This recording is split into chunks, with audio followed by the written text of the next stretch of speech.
তো বন্ধুরা দেখো, সকালবেলা মাঠে চলে এসেছি শাক তুলতে। আসলে যার জমিটা আমাদের বাড়ির থেকে সে জল নিয়ে আসে, গাছে জল দেয়। আর অনেক কদিন ধরে বলছিল, বৌমা মাঠে খুব সুন্দর শাক হয়েছে, তুমি নিয়ে আসো। মানে এই যে ছেঁচির শাকটা, এই শাকটা আমার খুব ভালো লাগে খেতে। কিন্তু এই শাকটা পয়সা দিয়ে কিনতে পাওয়া যায় না। কত রকম শাকই তো পাওয়া যায়, কিন্তু এই শাকটা পাওয়া যায় না। তো নিয়ে আসলাম। অনেক বেথর শাকও ছিল, কিন্তু আমি নিয়ে আসিনি। আবার কে যেন নিয়ে গেছে। আমি অনেক কদিন ধরে ভাবছিলাম যে যাব যাব যাব। তা পুজো গেল, এই গেল সেই গেল, বাড়িতে ছিলাম না, মেয়েটার শরীর খারাপ, এই করে যাওয়া হয়নি। তো আজকে গিয়ে দেখছি অনেক শাক অন্য লোক নিয়ে গেছে। তো শাক তুলে নিয়ে এসে বেছে টেছে নিলাম। আর এবার সকালে নিয়েছিলাম ভোলা মাছ। মাছটা কাটতে বসেছি, কারণ বাড়ির থেকে নিয়েছি তো, মাছটা কেটে দেয়নি। মাছটা কেটে নিতে হবে কষ্ট করে। আর মাছের মাথার দিকে অনেক আঁশ থাকে, ভালো করে একদম ছাড়িয়ে ঠাড়িয়ে নিচ্ছি। আর পাশে একটা বিড়ালও বসেছিল। আসলে যে ক্যামেরাম্যান ছিল না, একদম অনেক মানে কি বলবো, হেভি অভিজ্ঞতা তার, যা সুন্দর ভিডিও করতে পারে না, বলা মুশকিল। তো দেখো শাকগুলো ধুয়ে নিয়ে এসছি, গোটা অবস্থায় ধুয়ে নিয়ে এসে এবার কাটছি। তবে কাটার সময়ও আমার ছেলে ভিডিও করে দিচ্ছে, বলছে বিচুলি কাটছে, বিচুলি।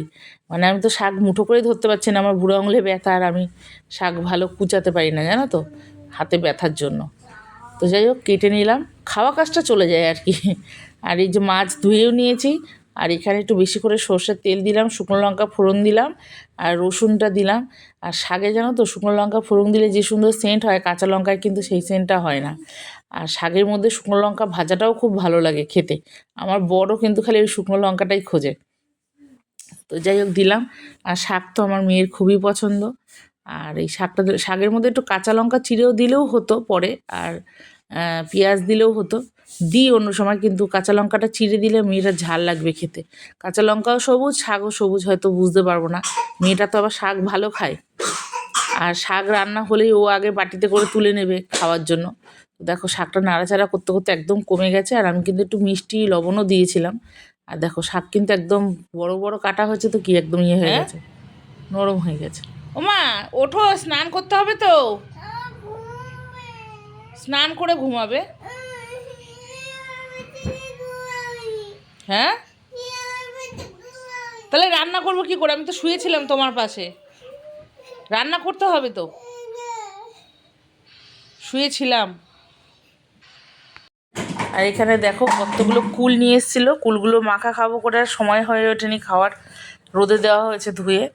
আর মাছ ভাজা চলছে। আর মেয়ের তো বায়নার শেষ নেই। মেয়ের কাছে ছিলাম সকাল থেকেই, তাও ওর পোষাচ্ছে না, ওর কাছেই থাকতে হবে। তো মাছগুলো ভেজে নিলাম। আর আরও কিছুটা মাছ রয়েছে, ভেজে নেব ওই তেলের মধ্যেই। আর ভোলা মাছটা খেতে কিন্তু খুব ভালো ছিল। মাছটা মানে নিয়েছি অনেক দিন পরই, কিন্তু মাছটা খেতে ভালো ছিল। আর এই কটা মাছ 120 টাকা নিয়েছে। পয়সার কোনো মূল্যই নেই। আর মানে জিনিসের দাম তো দিনকে দিন বেড়েই যাচ্ছে, মানুষের রোজগার বাড়ছে না। যাই হোক, এইভাবেই চলতে হবে আমাদের, আর কিছু উপায় নেই, আমাদের দেশের যা ভবিষ্যৎ, নেই কিছু।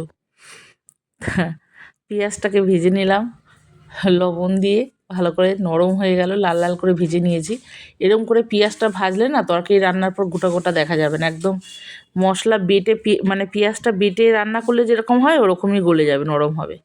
তো দেখো তার মধ্যে দিলাম আদা রসুন বাটা, লঙ্কার গুঁড়ো আর হলুদ। লবণ তো দিয়েছি, বললাম একটু জল দিলাম, কষিয়ে নিচ্ছি। আর এটার মধ্যে জিরে গুঁড়ো দিলে তার যে টেস্ট, আর না দিলে যে টেস্ট, দুটোর পার্থক্য কিন্তু অনেক আছে। যারা জিরে দিয়ে খাও, জিরের গুঁড়ো বা জিরে বাটা দিয়ে খাও, তো তারা একদিনকে জিরের গুঁড়োটা না দিয়ে খেয়ে দেখো, অনেকটা ডিফারেন্স, কিন্তু এটাই ভালো লাগবে খেতে। তো দেখো মশলা একদম সুন্দর করে লাল লাল করে কষিয়ে নিচ্ছি অল্প অল্প জল দিয়ে, যাতে মশলার কোনো রকম গন্ধ না থাকে। আর মশলা যদি সুন্দর করে কষানো হয়, তরকারির টেস্ট এমনিই বেড়ে যায়। দেখেছো গ্রেভিটা, দেখো মশলার কত সুন্দর নরম হয়ে গেছে, গলে গেছে। তো এবার এই ঝোলটা ফুটে উঠলেই মাছগুলো দিয়ে দেবো। আর একটু গরম মশলা দেবো। আজকে কিন্তু ধনেপাতা নেই, আর টমেটোও দিলাম না। টমেটোটা আনতে যেতে হতো আমার দোকানে, কেন মেয়েটা খুব কান্নাকাটি বায়না করছিল, মানে ছাড়ছিল না আমাকে। নাহলে আমার তো সামনেই, আমি টুক করে গিয়ে নিয়ে চলে আসতে পারতাম, যেতে পারিনি, তাই টমেটো ছাড়াই খাবো। আর দিলেও হয়তো অর্ধেকটা টমেটো দিতাম। আর এই দেখো মাছের ঝাল হয়ে গেছে, কত সুন্দর হয়েছে দেখতে, খেতেও খুব সুন্দর হয়েছে। আর এখানে শাক ভাজা, আর কালকের একটু চাটনি ছিল, ব্যাস এইটুকুই রান্না করেছি। যদি ভালো লাগে লাইক কমেন্ট করে পাশে দেখুন।